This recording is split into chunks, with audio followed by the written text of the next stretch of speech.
and welcome to another video. How's been your day?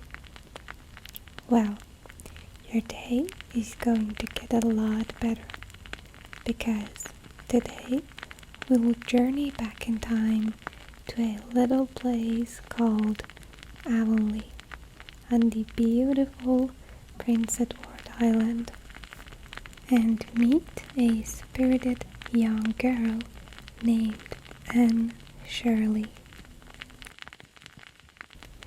As I read the opening of Anne of Green Gables, let your mind drift to a world of peaceful landscapes and cozy homes and just the simple charms of life.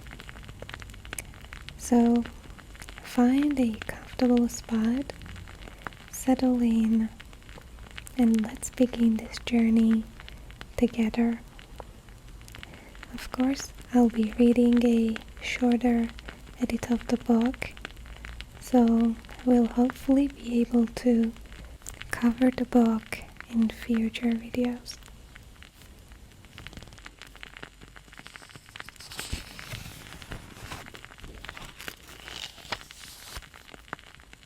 Anne of Green Gables by Lucy Maud Montgomery.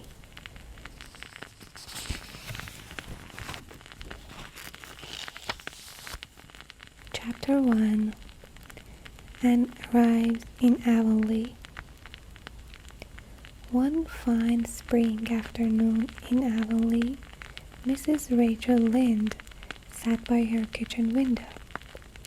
She often sat there because she could see the Avonlea road very well from there. A man with a horse and buggy came up the road. It was Mrs. Lynde's neighbor, Matthew Cuthbert.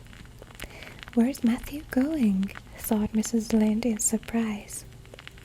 "It's 3:30 in the afternoon, and he has a lot of work on his farm. Where's he going, and why is he going there?" Matthew Cuthbert lived with his sister Marilla in Green Gables, a large old house near Mrs. Lynde's home. Later, Mrs. Lynde walked to Green Gables.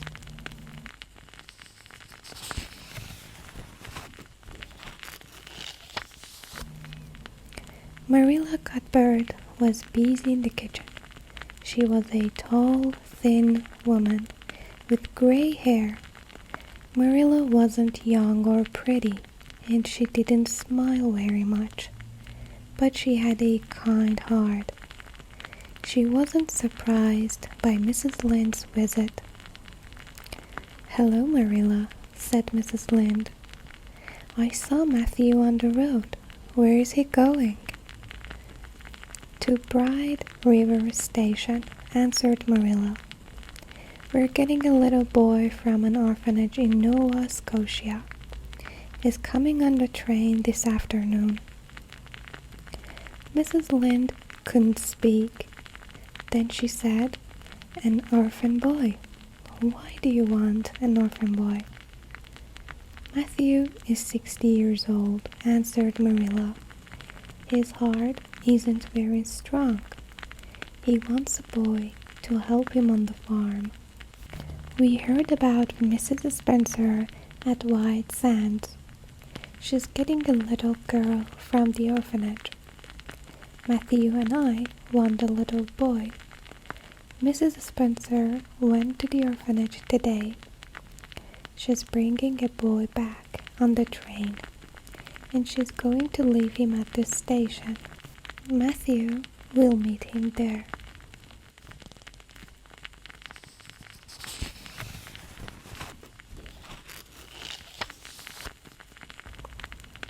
"I think you're doing a very stupid thing, Marilla," said Mrs. Lynde. "You're bringing a strange boy into your house. You don't know anything about him. I read a story in the newspaper about an orphan.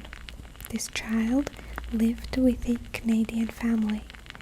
The child lit a fire one night, and the family died in the fire.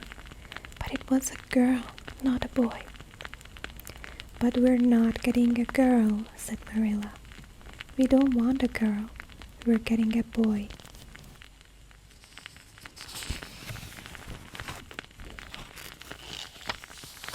Bright River Station was about 12 kilometers from Avonlea.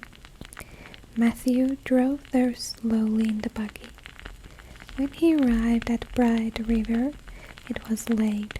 He couldn't see a train. There was only one person at the station, a little girl about 11 years old.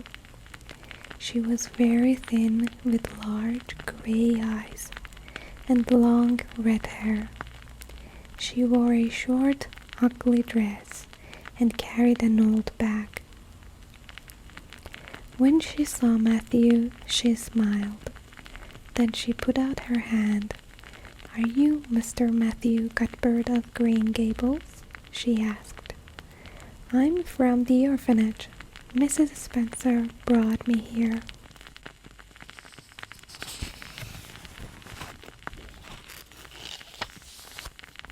Matthew took the child's hand.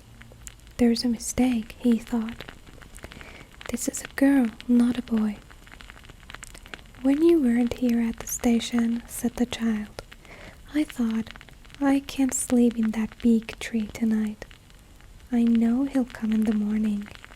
I know it's a long way to your house. Mrs. Spencer told me. But I love driving, and I'm going to have a home with you. That's wonderful. I never had a home." "I was late," said Matthew slowly. "I'm sorry." He took the little girl's bag and they walked to the buggy. "I can't leave this child at the station," he thought. "I'll take her back to Green Gables. Marilla can tell her about the mistake."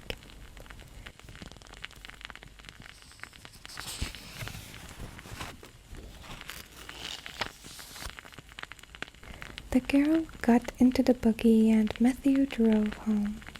The child talked and talked and talked. Matthew listened.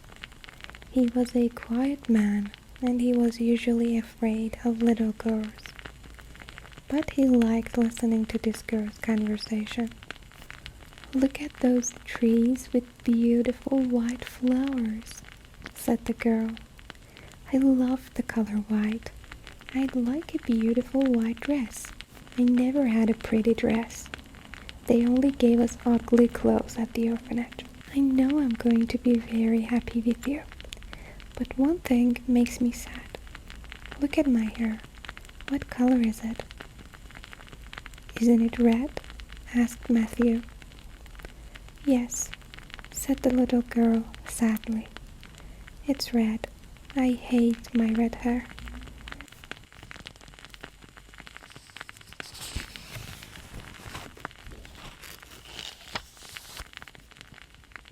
It was evening when they arrived at Green Gables.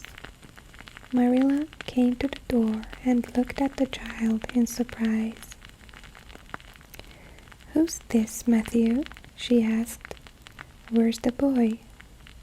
"There wasn't a boy," said Matthew unhappily. "There was only her. I couldn't leave her at the station." "No boy," said Marilla. "But we asked Mrs. Spencer for a boy." "You don't want me," cried the child suddenly. "You don't want me because I'm not a boy. Oh, what shall I do?" "Don't cry," said Marilla. "We can't send you back to the orphanage tonight. We'll have you stay here. What's your name?" The child stopped crying. "Can you call me Cordelia?" she asked. "Cordelia, is that your name?" asked Marilla in surprise. "No," said the child sadly. "But Cordelia is a prettier name than mine. My name is Anne Shirley, Anne with an E. But please call me Cordelia." "No," said Marilla, but she smiled. Anne is a very good name. Now, come and eat something, Anne. Anne sat down at the table, but she couldn't eat anything. So Marilla took her upstairs to a small bedroom. Anne took off her clothes and got sadly into bed.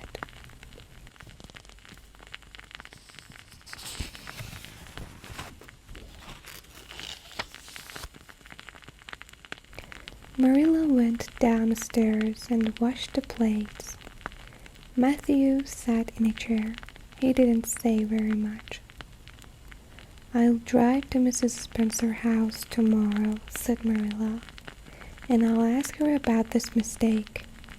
We'll have to send this child back." "She's a very nice little girl," said Matthew slowly, "and very interesting. She likes to talk, and she wants to stay with us." Marilla was very surprised. "But Matthew, she can't stay here," she said. "A girl can't help you on the farm." "But maybe we can help her," answered Matthew quietly. "I'm going to send her back to the orphanage," said Marilla. "I don't want an orphan girl." "All right, Marilla," said Matthew. "I'm going to bed now." Marilla put the plates away and went to bed too. And in the room upstairs, the little orphan girl cried and cried.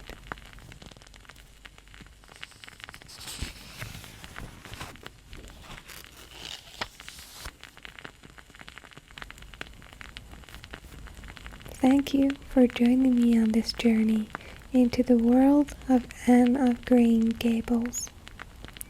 I hope this reading brought a sense of calm and warmth to your day.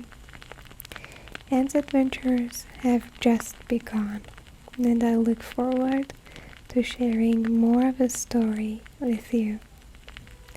If you enjoyed this time together, feel free to return anytime to listen again, or maybe join me in future readings. Until next time, take care, and may your dreams be as bright and imaginative as Anne's. Good night and sweet dreams.